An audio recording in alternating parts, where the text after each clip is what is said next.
What up, y'all? This DJ Illmatic back once again. Daily Operation, Episode 5, coming at you live and direct from my crib, USA. Here to chop it up with you once again about all the goings on in the gaming world today.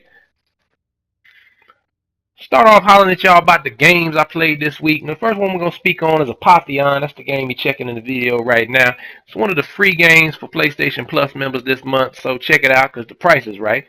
Played it for about 2.5 hours. I have to say I'm really enjoying the game so far. Kind of reminds me of Super Guacamelee in terms of how the world is laid out. It's one of those games where if you only have 35, 45 minutes, you want to get a quick gaming session in. It's one of those games you can boot up, get a little gaming in, and move along when you only have a little bit of time.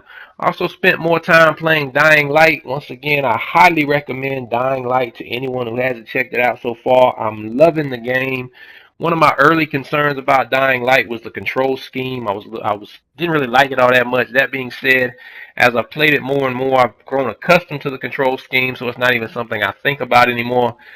One of the negatives about the game is the story. Dying Light's story is mediocre. That being said, most video game storylines are mediocre. Every now and then we get a Mass Effect or we get a The Last of Us type of story, just an amazing storyline. But for the most part, most video games fall into that mediocre category. Dying Light is another mediocre video game story. It's one of those video games, it's one of those games where 2, 3 weeks, a month after you've played it, you're not going to really remember anything about the story. But that being said, the world is amazing. Traversing the world is a lot of fun. Combat is fun. I really love it. Highly recommend it. Now, even though I'm loving Dying Light, I put Dying Light on hold this weekend and jumped back into Assassin's Creed Rogue. Now, video gaming is my one vice, and so I cop pretty much everything that comes out. And so, because of that, I jump around between a lot of games and a lot of systems. I copped Rogue when it first came out, played it for a couple of hours, and hopped back in this weekend primarily because I read an article where it's coming to the PC in March, I believe it is. And so many people are saying because it's coming to the PC, they're thinking that it's not long before it comes to the PS4 and the Xbox One as well. And so me being me, I know if I don't go ahead and beat Assassin's Creed Rogue on the PS3 now, I'll cop it when it comes out on the PS4. And so I'll just have thrown away that $60 I spent on the PS3 version. So I want to go ahead and beat it now before it comes out on the PS4 and I have an excuse to buy it again. So that's why I hop back in. I love Assassin's Creed as a series. It's probably my favorite gaming franchise that's out right now. I am a history major. I teach history. I absolutely love history. So regardless of the characters, the controls, anything about Assassin's Creed, I just love the worlds they create, and I love being in those worlds. And that's the history teacher in me. And so Assassin's Creed is my favorite franchise. I'm loving Assassin's Creed Rogue so far, primarily because it mixes my two favorite Assassin's Creed games. My favorite Assassin's Creed game so far is Assassin's Creed 3. Now, I know AC3 is very polarizing. There are a whole lot of people that don't like AC3. I absolutely love that game. I love the setting. I loved everything about it. I love the characters and the story. And so, Assassin's Creed Rogue brings the environment in the setting of AC3 and mixes it with the naval ship combat of Assassin's Creed 4, which I also enjoyed. And so I'm loving Assassin's Creed Rogue right now. It's set during the French and Indian War. I'm loving the game. I actually played Unity. I'm actually enjoying it more than I did Unity. Now, that being said, I know there's a lot of complaints about Unity as well. I loved Unity myself. That being said, I'm loving Rogue a lot more. Now, I played through Unity, and I haven't played through Rogue yet. I'm just starting Rogue. The reason I played through Unity is because it was the next gen AC Assassin's Creed, and I wanted to see what Assassin's Creed looked like on the new gen consoles, and I loved it. And we're going to talk about some of the criticisms it received in a minute. That being said, I love Assassin's Creed Rogue a lot more. I'm really loving the story of Assassin's Creed Rogue. This could be the best story in the Assassin's Creed series. Now, I haven't finished the story yet, so I can't say that definitively. But the way it's set up and the fact that you start off as an assassin and then you switch sides and you become a Templar and how that whole story plays out, I can't say definitively because I've not made it to the end, so the story may flatline or take a terrible turn along the way. But so far, I'm really loving the story, and this does have the potential to be the best story in the Assassin's Creed series. So I'm really loving the game so far. I'm gonna go ahead and play this. This is one of those games I'm gonna have to sit down and play through because, like I said, I don't want to not beat it before a new gen version comes out and give me an excuse to waste more money on that. And so I'm gonna continue to check out Assassin's Creed Rogue. Loving it so far. And if you haven't checked it out, I would encourage you to do so as well. So that brings me to the main topic of the week. And the main topic of the week, I'm dealing with gaming journalists and gamers who tend to over exaggerate or use blanket statements when they shouldn't. And Assassin's Creed Unity is the first example I'm going to use. Everywhere I've read, whether it be social media, gaming forums, gaming journalists, everyone called Assassin's Creed Unity a buggy mess. And I can tell you, I bought Assassin's Creed Unity at launch, played all the way through, and my entire playthrough, I had two issues the entire time. The first day I loaded it up, there were two NPCs who basically had fallen through the world, and so all you saw was their torsos moving along the road. And then a couple weeks later, I had an instance where the ambient sound disappeared, and so instead of hearing all kinds of voices in the crowd, all I heard was one conversation really loud. That lasted maybe a minute, and then it went away. Those are the only two issues I had with Assassin's Creed Unity the entire time. That does not make it a buggy mess. Now, I am not alone in this. I've talked to several other people on my friends list, people at 8bitchimp.com, who have played it as well and didn't have the issues everyone else had. Now, that's not to dismiss the issues those people had. That's not to say they're lying about the issues they had. What I'm saying is we cannot stop making blanket statements about things. We can't just say the game is terribly buggy for everyone because obviously it wasn't.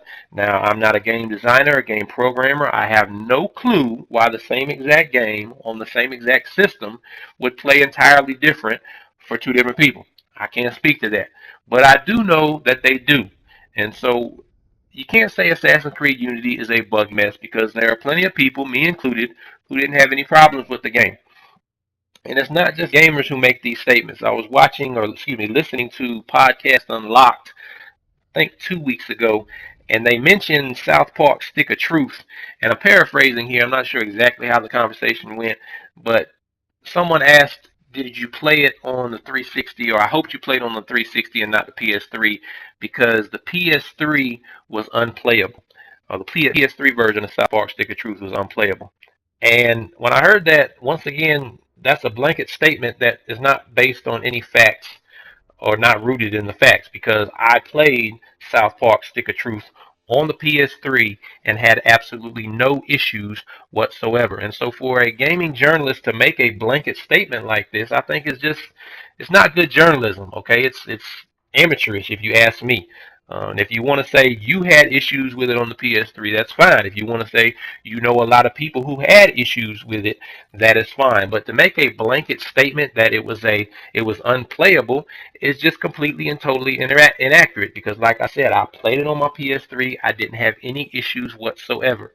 And so we just need to stop making these blanket statements because this turns a lot of people off. I know I've read on social media people saying they're afraid to buy Assassin's Creed Unity because they heard how what a buggy mess it is.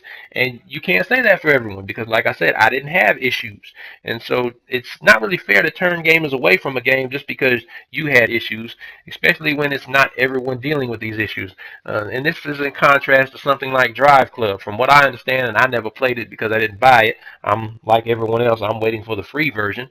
But from what I understand, Drive Club is a game that was unplayable for the masses, that the server shut down or whatever issues they were having. This was a system-wide or game-wide problem. So that's something you could speak to and say it was a problem for everyone.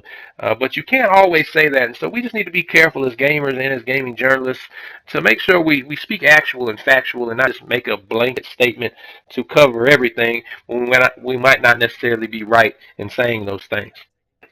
Of course, the big release this week is Evolve, and I said earlier that I pretty much cop everything that comes out, and not only do I pretty much cop everything that comes out, but I pretty much pre-order everything that comes out.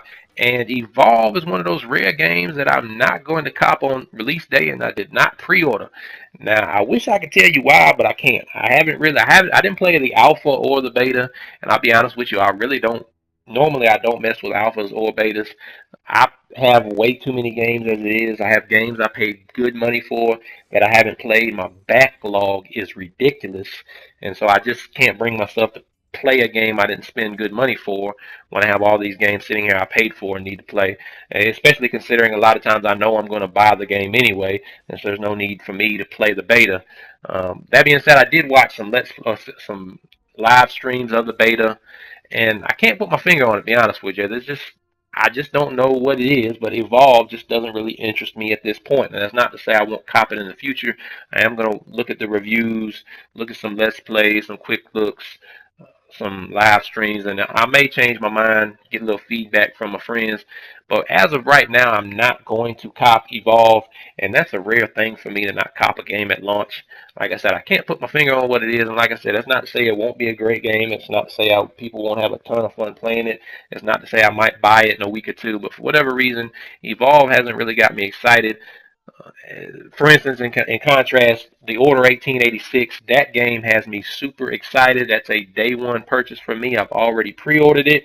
I don't care what any reviews say. I'm going to buy that game. That doesn't mean I know for a fact it's going to be an amazing game. I just, from everything I've seen, everything I've read, I'm excited to play that game. And so regardless of what any review says, I'm going to play it. Evolve just hasn't hit me like that for whatever reason. Can't really put my finger on it, but I will say the one concern I do have, and we'll see how it plays out going forward, is it seems like a fun premise, but I wonder how the longevity of the game is. And so it may be fun to do this 4-on-1 initially, but I wonder a week or two later, after playing through it, spending several hours on it, if it'll still be just as fun. And so that's my one hang up for the game. And like I said, depending on how it plays out in the next week or so, I may eventually cop it. But Evolve is out this week, and so if that's something that interests you, I encourage you to check it out. All right, y'all, that's all the time we have for this week's show. This has been DJ Illmatic Daily Operation, Episode 5. Once again, check us out at the website, 8bitchimp.com, for all that gaming flavor you savor, 8bitchimp.com.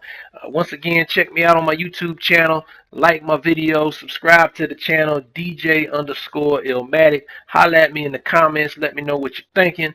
Also, get at me on Twitch, DJ underscore Illmatic, same exact thing as my YouTube channel. Holla at me on Twitter, DJ Illmatic23, no spaces, no underscores, it's all together, DJ Illmatic23. Get at me at one or all of them joints, and I will get back with you. Once again, fat shout to my Organized Gamers family. Fat shout to the whole 8-Bit Chimp staff. Much love to everyone out there watching my videos, showing me love, subscribing to the channel. I appreciate the love. Continue to show the love because we're going to continue to do bigger and better things. Once again, this DJ Illmatic Daily Operation.